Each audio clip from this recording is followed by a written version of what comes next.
नमस्कार मित्रांनो, welcome to S class education. आज आपण पाहतोय इयत्ता 12वी 6वा पाठ वसाहतवादाविरुद्ध भारतीयांचा संघर्ष. खरं तर याच्या आधीच्या पार्टमध्ये आपण पाहिलं होतं की 1857 पूर्वीचे लढे कसे होते, कशा पद्धतीने लोकांमध्ये असंतोष निर्माण होत होता आणि आजच्या पार्टमध्ये आपण पाहणार आहोत की 1857चं स्वातंत्र्य युद्ध कसं घडलं, त्याच्या मागची कारणं काय आहेत आणि त्याच्यापुढे त्याचे परिणाम काय काय झाले. सो याच्या आधी आपण पाहिलं की इंग्रज जे आहेत तर ते भारतीयांना किंवा भारतीय सैनिकांना जी वागणूक दिली पाहिजे त्यापेक्षा खूपच दुय्यम वागणूक देत आहेत, अपमान वगैरे करतायत आणि त्यामुळे त्यांच्यामध्ये असंतोष निर्माण होतोय. कोणामध्ये? भारतीयांमध्ये. आणि त्यामुळे ते इंग्रजांच्या विरुद्ध लढा करत आहेत किंवा त्यांच्या विरुद्ध युद्ध करत आहेत, लढा देत आहेत, असंतोष व्यक्त करत आहेत. हे सगळं आपण पाहिलेलं आहे. आता आपण ऍक्च्युली जो काही स्वातंत्र्य लढा आहे तो कसा सुरू झाला त्याच्या मागची कारणं वगैरे बघूयात.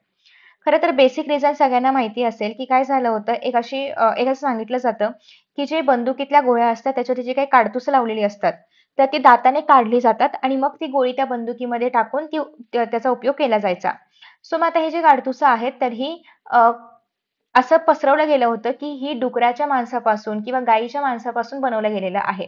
आणि त्यामुळे असं होतं की हिंदू आणि मुसलमान यांना ते दाताने काढणं शक्य नव्हतं, कारण गायी हिंदूंसाठी प्रचंड पवित्र आहे आणि दाताने ते त्याच्यावरचं चामडं कसं काय काढायचं गायीचं, आणि हे काही त्यांना काढणं शक्य नव्हतं आणि हे त्यांच्या धर्माच्या विरोधात होतं, म्हणजे हिंदूंच्या धर्माच्या विरोधात आहे. आणि त्यामुळेच त्यांच्यामध्ये असंतोष निर्माण झाला की इंग्रज आपल्या धर्माच्या विरुद्ध असं काहीतरी आपल्याला करायला लावतायत आणि हे आपण नाही करणार. याच्या विरोधात मग लोक उभं राहू लागले, युनाइट होऊ लागले, एकत्र येऊ लागले आणि मग इंग्रजांच्या विरुद्ध लढा सुरू झाला. तर आता आपण पाहूया की काय काय सांगितलेलं आहे. 1857च्या स्वातंत्र्य लढ्यामागे ब्रिटिश फौजेतील भारतीय सैनिकांचा असंतोष व राजकीय, सामाजिक, धार्मिक, आर्थिक कारणं होती. एक तर आपण कारण पाहिलं की हे काडतुसांचं एक कारण होतं. त्यासोबतच अजून कारणं आहेत बघा. ब्रिटिश फौजेतील भारतीय सैनिकांना देण्यात येणारी जी काही वागणूक आहे आणि त्यांच्यावरती जी काही बंधनं आहेत, त्यामुळे सैनिकांमध्ये असंतोष वाढत होता. खरं तर काय केलं जायचं, ब्रिटिश जे आहेत तर ते इंग्रज सैनिकांना खूप चांगली वागणूक द्यायचे, सेम पदावरती असतील तरी पण. भारतीयांना मात्र खूप दुय्यम वागणूक दिली जायची. त्यांच्या भत्त्यामध्ये कपात, म्हणजे त्यांच्या पगारामध्ये कपात करणं, त्यांचा पगार कमी करणं, समुद्र ओलांडण्याची सक्ती. खरं तर आधी असं होतं हिंदूंमध्ये की आपण समुद्र नाही ओलांडायचं, समुद्र ओलांडणं पाप मानलं जायचं आणि इंग्रज मुद्दाम हिंदू आहेत त्यांना समुद्र ओलांडायला भाग पाडायचे. सो म्हणजेच काय की त्यांच्या धर्माविरुद्ध त्यांना काहीतरी करायला लावणं, हा इंग्रजांचा डाव होता. नेक्स्ट आहे कवायतीच्या वेळी होणारा अपमान असेल किंवा नोकरीतील बदल्यांबाबत केला जाणारा पक्षपात असेल. म्हणजे असं व्हायचं की एखाद्या ठिकाणी जर कुठल्यातरी भारतीयाला बदली हवी असेल तर ती नाही मिळवून देणार. पण तेच जर एखाद्या इंग्रजाला बदली हवी असेल कुठे करून, तर ती मात्र त्याला करू देणार. तर बेसिकली अशा पद्धतीने पक्षपात केला जायचा. कार्यक्षमतेवरती होणारा अन्याय म्हणजेच काय की इव्हन दो त्या भारतीयाची क्षमता तेवढीच असेल तरी सुद्धा त्याला प्रमोशन नाही मिळायचं, त्याला बढती नाही मिळायची मोठ्या वरच्या पदावरती. कारण अर्थात इंग्रजांना असं वाटायचं की जे वरचे पद आहेत, जे ऍक्च्युली रुलिंग पद आहेत, जे आदेश देणारे पद आहेत, ती आपल्याकडेच असावीत, ना की कुठल्या भारतीयाकडे. आणि त्यामुळे ते अशा पद्धतीने भारतीयांना कितीही कार्यक्षम असतील ते तरी सुद्धा वरच्या पदावरती बढती वगैरे द्यायचे नाहीत. त्यानंतर पुढे असं आहे की गव्हर्नर जनरल लॉर्ड डलहौसी यांनी दत्तक वारसा हक्क नामंजूर केला. आता हे दत्तक वारसा हक्क काय आहे, तर असे संस्थानिक की ज्यांचे स्वतःचं मूल नाहीये, ठीक आहे, तर ते काय करायचे, दत्तक मूल घ्यायचे आणि पुढे ते मूल राजा बनायचं. पण डलहौसीने काय केलं की जर तुमचं स्वतःचं मूल नसेल, जर तुम्ही दत्तक मूल घेत असाल तर त्याला राजा बनण्यासाठीचे जे काही हक्क आहेत ते काढून घेतले गेले. म्हणजे दत्तक वारस राजा नाही बनू शकत. दत्तक वारस तुमच्या नंतर हे राज्य नाही चालवू शकत. ठीक आहे. सो याला आपण म्हणतो दत्तक वारसा हक्क नामंजूर करणं. सो मग यामुळे काय झालं की सातारा, जैतपूर, संबळपूर, उदयपूर, नागपूर, झाशी यांसारखी जी काही संस्थानकं आहेत तर ती खालसा केली गेली. इव्हन झाशीमध्ये पण महाराणी लक्ष्मीबाई यांचा जो काही खरा मुलगा होता किंवा त्यांचा मुलगा जो काही होता तर तो लहानपणीच काही दिवसातच वारला होता आणि त्यामुळे त्यांनी एक दत्तक बाळ घेतलं होतं. बट अगेन डलहौसीने ते नामंजूर केल्यामुळे पुढे झाशी सुद्धा खालसा झाली. इव्हन दो राणीने खूप संघर्ष केला, पण तरीही या सगळ्या गोष्टींमुळे झाशी शेवटी खालसा झाली. खालसा म्हणजे काय की त्यांचं अस्तित्व संपुष्टात आलं आणि डलहौसीने ते सगळं स्वतःच्या ताब्यामध्ये घेतलं.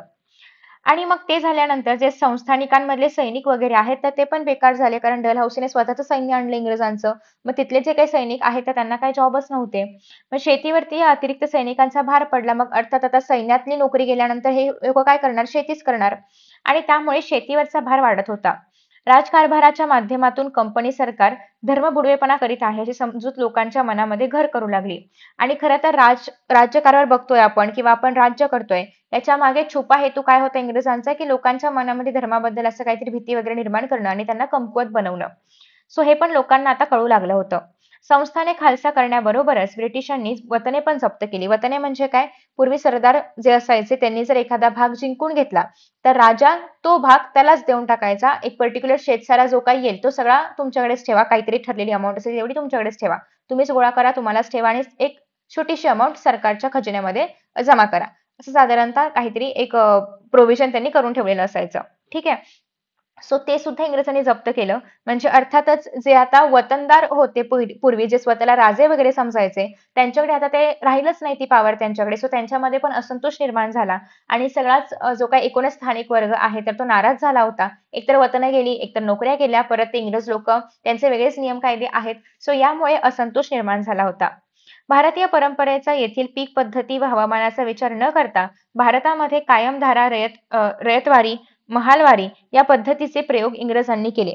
म्हणजे अर्थातच भारतामधलं हवामान काय आहे, इथे काय पिकवलं म्हणजे काय लावलं तर उगवून येईल वगैरे या सगळ्याचा विचार न करता ते लोकं जे जास्तीत जास्त कमर्शियल प्रॉडक्ट्स आहेत किंवा जे जास्तीत जास्त नफा मिळवून देणारे पिकं जी आहेत तर ती लावत होते विदाऊट थिंकिंग की तिथलं काय एन्व्हायरमेंट आहे, कसं हवामान आहे, काय आहे. They didn't care. नेक्स्ट आहे त्यामुळे शेतकरी कंगाल, जमीनदार आणि कंपनी सरकार श्रीमंत होत गेले. आणि त्यामुळे अर्थात शेतकरी कंगाल होत गेला कारण शेतकऱ्याच्या जमिनीमध्ये असं काहीतरी पिकवलं जाते की जे त्या एकतर जमिनीसाठी चांगलं नाहीये, त्याच्यामुळे जमिनीची सुपीकता कमी होते आणि असे प्रोडक्ट किंवा अशी पिकं लावली जातात की ज्याचा शेतकऱ्यांना काही उपयोग नाहीये, फक्त आणि फक्त विकण्यासाठी उपयोग आहे किंवा नफा मिळवण्यासाठी उपयोग आहे. त्यामुळे शेतकरी कंगाल होत होते, पण बाकी जमीनदार आणि कंपनी वगैरे जे आहेत तर ते हे सगळा माल विकून श्रीमंत होत होते. पूर्वी शेतसारा वस्तू रूपामध्ये भरता येत होता. म्हणजे असं व्हायचं की पैसे नसेल देऊ शकत तर काहीतरी ठरलेले पोती धान्य द्या किंवा काहीतरी वस्तू द्या, जे काही उगवलं असेल ते द्या. हे पण शेतसाऱ्याच्या स्वरूपामध्ये स्वीकारलं जायचं. परंतु आता मात्र जेव्हापासून इंग्रजांनी राज्य करायला सुरुवात केलेली आहे, तेव्हा मात्र रोखच रक्कम द्यावी लागते. कुठलंही वस्तुरूप वगैरे चालत नाही. म्हणजे जसं की आता आपल्याकडे कसं आहे, इन्कम टॅक्स आपण पैशांमध्येच भरतो ना. आपण असं नाही भरत की आपलं कपड्याचं दुकान असेल तर एवढी पोती कपडे घ्या आणि इन्कम टॅक्स माफ करा, असं नाही होत ना. तर सिमिलरली इंग्रजांनी पण हेच केलं होतं, की पैशाच्या रूपामध्ये तुम्हाला शेतसारा भरायचा आहे. तो पण चोख भरायचा आहे, रोख भरायचा आहे. पीक येऊ न येवो पण कर भरावाच लागतो. आता पण आपला बिझनेस हो ना हो, आपल्याला जे काही ठरलेलं अमाउंट ऑफ इन्कम टॅक्स आहे, तर ते द्यावंच लागतं. सो यातच दुष्काळ आला तर शेतकऱ्यांची अवस्था बिकट होईल. अर्थात आता आपल्याकडे पळवाटा आहेत, पण तेव्हा इंग्रज प्रचंड कडक होते आणि ते हे बघायचंच नाहीत, की म्हणजे पाऊस पडलाय की नाही, तिथून काही पीक आलंय की नाही. त्यांना फक्त एवढंच माहिती होतं, की एवढा-एवढा शेतसारा आपल्याला मिळालाच पाहिजे. यातच दुष्काळ आला तर अर्थात शेतकऱ्याची अवस्था बिकट होईल. दुष्काळ, साथीचे रोग या सगळ्यामुळे खूप म्हणजे माणसं मारली जायची, जनावरं मारली जायची आणि त्याच्यामुळे सगळ्याच कुटुंबियांवरती असे दुःखाचे डोंगर वगैरे कोसळायचा. पण तरी पण इंग्रज जे आहेत तर ते काही शेतसारा वगैरे माफ नाही करायचे. भारतीयांच्या समस्यांच्या संदर्भामध्ये ब्रिटिशांचा दृष्टिकोन सहानुभूती शून्य असायचा. म्हणजे कधीच त्यांनी सहानुभूती नाही दाखवली, की ठीक आहे यावर्षी पाऊस नाही पडला, यावर्षी दुष्काळ दुष्काळ पडलेला आहे, यावर्षी पीक कमी आलेलं आहे, तर आपण शेतसारा कमी करूया, असं कधीही काही झालं नाही इंग्रजांच्या काळामध्ये. सावकार आणि सरकार यांच्या कचाट्यामध्ये शेतकरी सापडायचा. अर्थात सरकारला शेतसारा द्यायचा असायचा. पैसे नसले की शेतकरी काय करायचा, सावकाराकडून कर्ज घ्यायचा आणि ते पैसे काय करायचे, सरकारला द्यायचा. मग सावकार त्याच्यावरती कर वाढवत जायचा, सरकार इकडे कर वाढवतोय, मधल्यामध्ये शेतकरी अडकला जातो. सो पूर्वी जमिनीची विक्री करता येत नसे, कारण अर्थात जमिनीला आई मानलं जायचं आणि कुठलाही शेतकरी आपल्या जमिनीला विकण्यासाठी कधीच तयार नाही व्हायचा. आणि अडचणीमध्ये सापडलेला शेतकरी मग नाईलाजापोटी रोख पैशांसाठी जमीन विकू लागला आणि मग शेवटी इतकं हे व्हायचं, पैसेच नाहीयेत काय आणि घरामध्ये काही खायला प्यायला नाहीये. त्याच्यामुळे अल्टिमेटली त्याला शेवटी शेत विकावंच लागायचं. आणि मग त्याच्यामुळे शेतकरी अजून अडचणीमध्ये यायचा. कारण शेतच होतं ना ज्याच्यामध्ये काम करून तो पैसे कमवू शकत होता. तर त्याचं शेतच त्याने विकलं. मग त्याला दुसऱ्याच्या शेतामध्ये शेतमजुरी वगैरे करायला लागायची. परत कमी पैसे मिळायचे. सो कंपनीने जमीन विक्रीयोग्य वस्तू बनवून टाकली होती आणि खरं तर आधी कधीच भारतामध्ये जमीन वगैरे विकली जायची नाही. जमीन भेट दिली जाईल, जमिनीचं बक्षीसपत्र करून दिलं जाईल, पण जमीन कधीच विकली जात नव्हती. कारण जमीन आईसारखी मानली जायची आणि सौदा करणं जमिनीचा म्हणजेच आईचा सौदा केल्याप्रमाणे आहे, हे काही भारतीयांमध्ये व्हायचं नाही. पण कंपनी सरकारने एवढं मजबूर केलं होतं शेतकऱ्यांना, की त्यांना जमिनी विकाव्या लागल्या होत्या आणि इथून खरं तर जमिनीची खरेदी-विक्री करायला सुरुवात झाली आणि इंग्रजांनी जमिनी विक्रीयोग्य बनवून टाकल्या होत्या. इंग्रज अ, मळेवाल्यांना तेथे नगदी पिके घेण्यास सुरुवात केली. नगदी म्हणजे काय, अशी पिके फॉर एक्झाम्पल अफू असेल, गांजा असेल, तंबाखू असेल. सो अशी पिके की जे नफा खूप मिळवून देतात, पण त्याच्यामुळे जमिनीला नुकसान होतंय, शेतकऱ्यांचं नुकसान होतंय, अशी पिकं. निळीच्या शेतामध्ये काम करणाऱ्या मजुरांची अवस्था भीषण होती. कारण अर्थात ते ड्रग्स आहेत, त्याच्यामुळे त्याचा त्या शेतकऱ्यांच्या अवस्थेवरती आय मीन हेल्थवरती पण तेवढाच वाईट परिणाम होतोय. आणि त्यामुळे सार्वत्रिक बेकारी होती, असंतोष आहे, अविश्वास हा शेतकऱ्यांमध्ये निर्माण झाला होता. आर्थिक पिळवणुकीबरोबरच धर्मांतर, आता हे तर आहेच, कर तर लावतातच आहे, त्यांना पैसे पण ते घेतातच आहे शेतकऱ्यांकडून. पण त्यासोबतच धर्मांतर करवणं म्हणजे जबरदस्ती धर्मांतर करवणं असेल किंवा भारतीयांच्या रूढी, परंपरा याबाबतची ब्रिटिशांची धोरणे, या गोष्टींमुळे भारतीयांच्या मनामध्ये ब्रिटिशांबद्दल असलेला जो काही असंतोष आहे तर तो अजूनच वाढत चालला होता. इंग्रजांनी 1856 साली हिंदी सैनिकांच्या हाती लांब पल्ल्याच्या एनफील्ड बंदुका आणि त्यामध्ये वापरायची नवीन काडतुसे दिली. आता आपण बघणार आहोत की नेमकं काय झालं पुढे किंवा 1857चा लढा कसा सुरू झाला, त्याची मागची स्टोरी जी मी तुम्हाला सुरुवातीला सांगितली तीच आता आपण डिटेलमध्ये बघणार आहोत.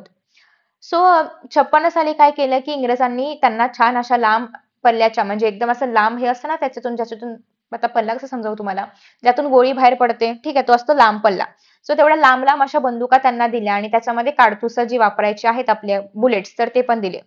आणि काडतुसांना गाय आणि डुकराची चरबी लावलेली आहे अशी बातमी पसरली. आणि काडतुसं वापरण्यापूर्वी ते तोंडाने म्हणजे दाताने तोडावं लागायचं आणि मग ती जी काही बुलेट आहे तर ती वापरली जायची. आणि आपल्या तोंडाचा स्पर्श काडतुसांना व्हावा आणि त्यातलं ते गायीपासून वगैरे म्हणजे तिच्या मांसापासून वगैरे बनवलेलं आहे. खरं तर ही कल्पनाच लोकांना किंवा सैनिकांना धर्मसंकटामध्ये टाकणारी होती. आणि सुरुवातीला काही शिपायांनी मात्र हे वापरायला नकार दिला. तर इंग्रजांनी त्यांचे उठाव मोडून काढले. इंग्रजांनी काही लक्षच नाही दिलं आणि त्यांना मग कोणाला जॉबवरून काढ, कोणाला काही जास्त सजा वगैरे दे, जेणेकरून ते याच्यामध्ये पडणारच नाहीत, असं काहीतरी करून त्यांनी उठाव मोडून काढला. पण मार्च 1857 मध्ये बराकपूर छावणीमधील मंगल पांडे यांनी या असंतोषाला तोंड फोडले आणि त्यांनी मात्र काही शांत नाही बसले. ह्याने हा असंतोष अजून भडकवला. सो इंग्रजांनी मंगल पांडे यांना फाशी दिली. अर्थात इंग्रजांचा नेहमीचा ठरलेला हे आहे की कोणी आपल्या विरोधात जास्त उठाव वगैरे करायला लागले की त्याला फाशी देऊन टाकायची. मग सैनिकांमध्ये तरी सुद्धा अजून असंतोष वाढला की मंगल पांडेला फाशी दिली. त्यासोबतच ते काडतुसांचं प्रकरण आणि आधी जी काही वागणूक मिळायची वाईट किंवा दुय्यम तर ती सगळी. तर हे सगळं मिळून जे सैनिक आहेत त्यांच्यामध्ये असंतोष वाढत चालला होता. आणि या घटनेच्या पाठोपाठ लखनौच्या शिपायांनी उठाव केला. मेरठ येथील घोडदळाच्या कंपन्यांनी उठाव केला आणि या सगळ्या धामधुकीमध्ये इंग्रजांना ठार मारणं, त्यांच्या कुटुंबियास धडा शिकवणं, प्रसंगी कत्तल करणं, घरे जाळणं असे प्रकार पण जे आहेत तर ते सुरू झाले. म्हणजे या लोकांनी इंग्रजांवरती आता हल्ले करायला सुरुवात केली होती. 12 मे 1857 रोजी हिंदी शिपायांचे दिल्लीवरती पूर्णपणे वर्चस्व प्रस्थापित झाले आणि त्यांनी मुघल बादशहा बहादूर शाह याच्याकडे लढ्याचे नेतृत्व दिले. म्हणजे हळूहळू त्यांनी काय केलं होतं की एवढा असंतोष वाढला होता की त्यांनी इंग्रजांना मारायला सुरुवात केली. म्हणजे जे राज्य त्यांचं निघून गेलं होतं ते पुन्हा एकदा भारतीयांनी परत घ्यायला सुरुवात केली आणि दिल्लीपर्यंत ते अशा पद्धतीने आपलं राज्य जे आहे तर ते मिळवत गेले होते. आपलं नियंत्रण परत घेत होते इंग्रजांकडून आणि मग अशा पद्धतीने दिल्लीमध्ये बहादूर शाह जे की पुढे औरंगजेबचेच पुढचे वंशज आहेत आणि हा खरं तर शेवटचा मुघल बादशहा आहे. आणि मग काय केलं या शिपायांनी भारतीय सैनिकांनी जे आहे तर ते बहादूर शहाकडे लढण्याचं नेतृत्व दिलं आणि भारताचा सम्राट म्हणून त्याच्या नावाची ग्वाही पण फिरवण्यात आली की हा आहे भारताचा खराखुरा सम्राट असं इंग्रजांसमोर जे आहे तर ते सांगण्यात आलं. शहेनशाही हिंदुस्थान असं त्याला बनवण्यात आलं म्हणजे संपूर्ण हिंदुस्थानचा शहेनशहा. 1857 चे नेतृत्व मुघल बादशहाच्या हाती असले तरी प्रत्यक्षात मात्र ते नानासाहेब पेशवे, तात्या टोपे आणि राणी लक्ष्मीबाई, बेगम हजरत महल, मौलवी अहमदउल्ला, कुंवर सिंग व बख्त खान यांनी केलं. म्हणजे फक्त नावाला बहादूर शहाच्या हाती नेतृत्व होतं, पण खरं नेतृत्व हे लोकच करत होते. कारण एकतर पहिली गोष्ट म्हणजे तात्या टोपे हे काही राजे नव्हते, पण ते झाशीचे राज्य दरबारामधले होते. नानासाहेब पेशवे पेशवे होते, पण त्यांचा आता तितका जे हक्क आहेत तर ते इंग्रजांनी त्यांना ठेवलेच नव्हते. लक्ष्मीबाई दत्तक वारसा हक्कामुळे तिचं ते नामंजूर झाल्यामुळे आता झाशी खालसा करण्यात येत होती. सो यांच्याकडे कोणाकडे अशी सत्ता नव्हती आणि बहादूर शहाकडे मात्र थोडंफार का होईना, नावाला का होईना, पण तो राजा तरी होता, ऍटलिस्ट तो बादशाह तरी होता आणि त्यामुळे मग त्याच्या नेतृत्वाखाली सगळं सैन्य लढवण्याचा प्रयत्न केला जात होता. दिल्ली, कानपूर, लखनौ, झाशी या ठिकाणी येथील व पश्चिम बिहारच्या भागामध्ये उठावाचे स्वरूप जे आहे तर ते उग्र होते. म्हणजे तुम्ही पाहू शकता की उत्तर भारत जो आहे आपल्याकडे त्या ठिकाणी खरं तर हा उठाव सुरू झाला होता. दिल्लीच्या रक्षणाची जबाबदारी बख्त खान यांनी आपल्या शिरावरती घेतली.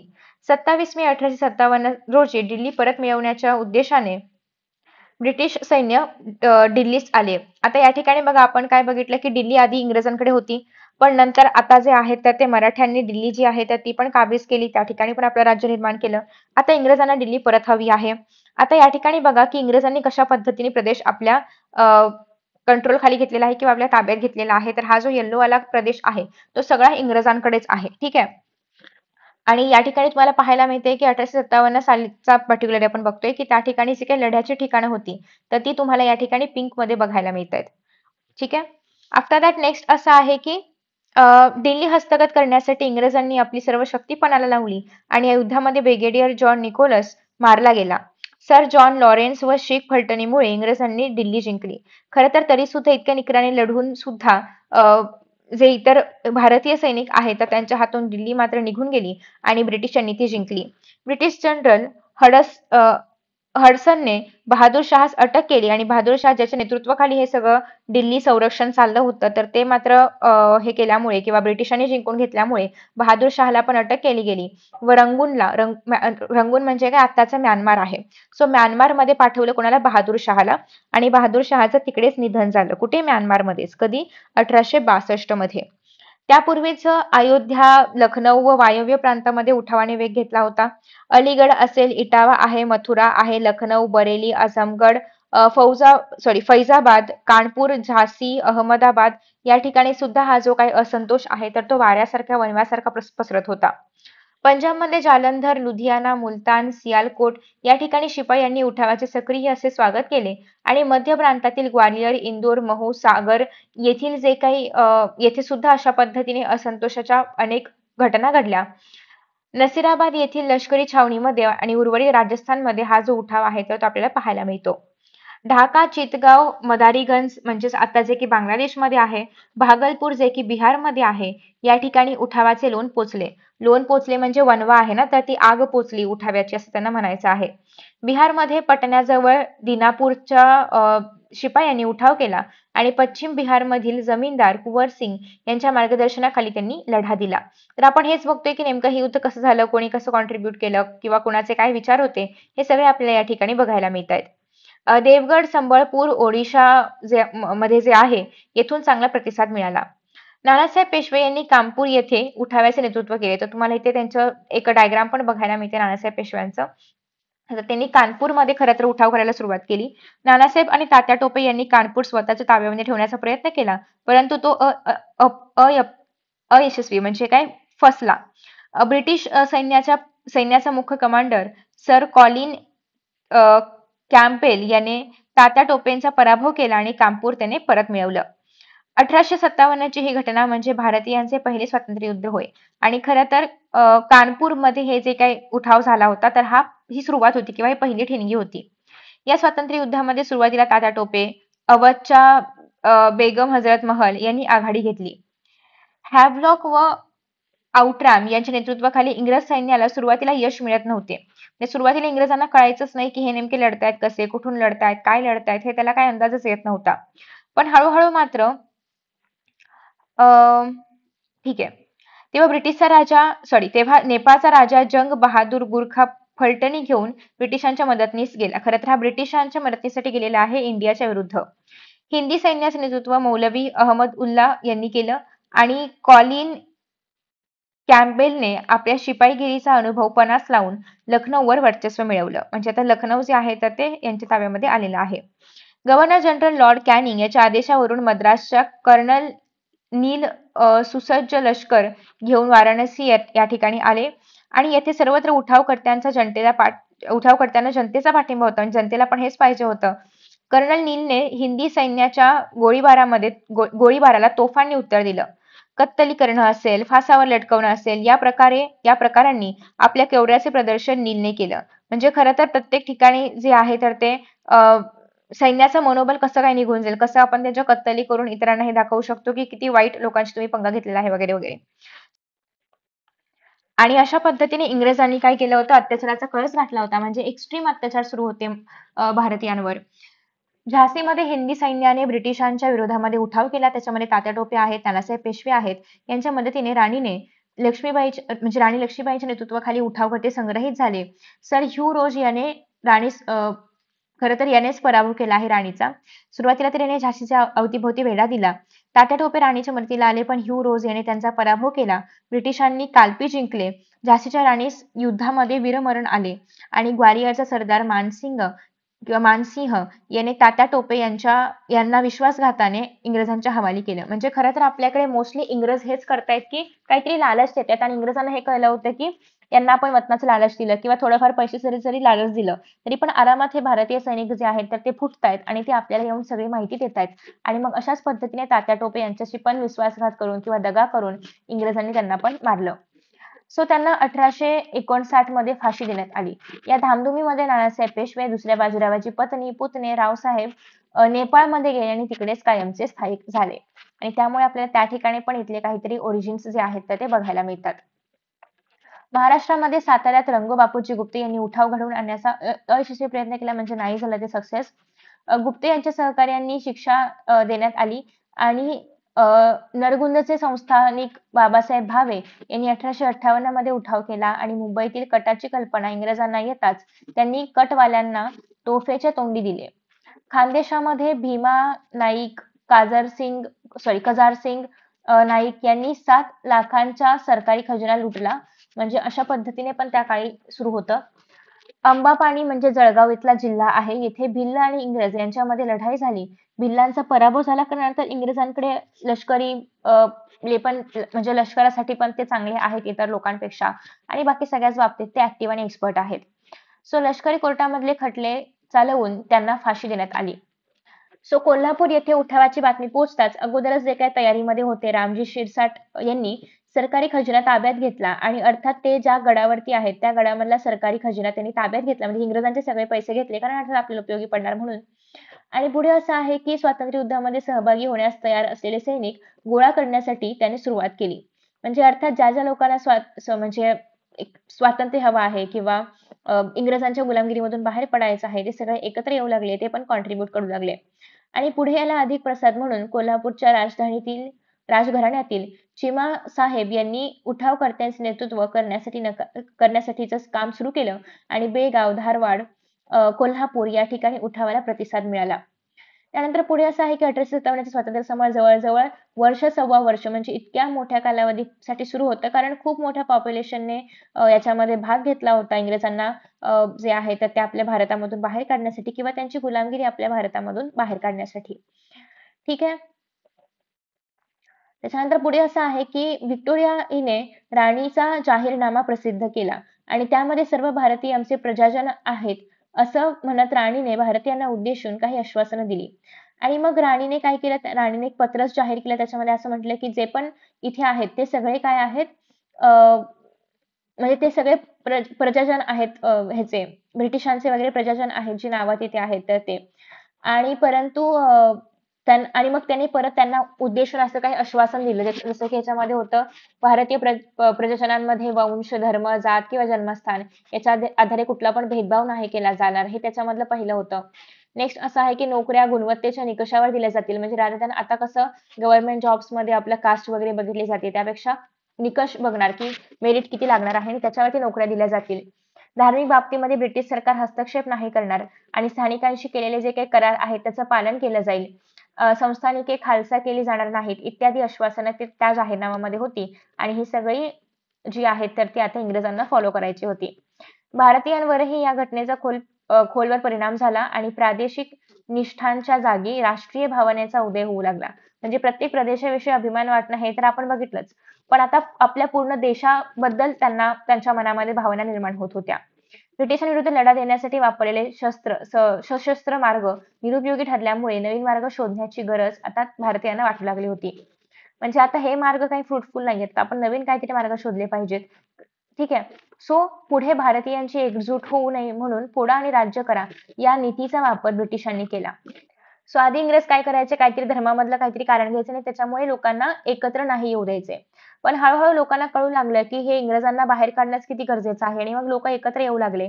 आणि मग आता जर इंग्रजांना टिकून राहायचं असेल तर अर्थात या लोकांना सेपरेट करणं, फोडा आणि राज्य करा हे करणं गरजेचं होतं. सो अशा पद्धतीने आपण जो पार्ट 2 आहे तर तो पाहिला की नेमकं 1857 साली काय झालं होतं.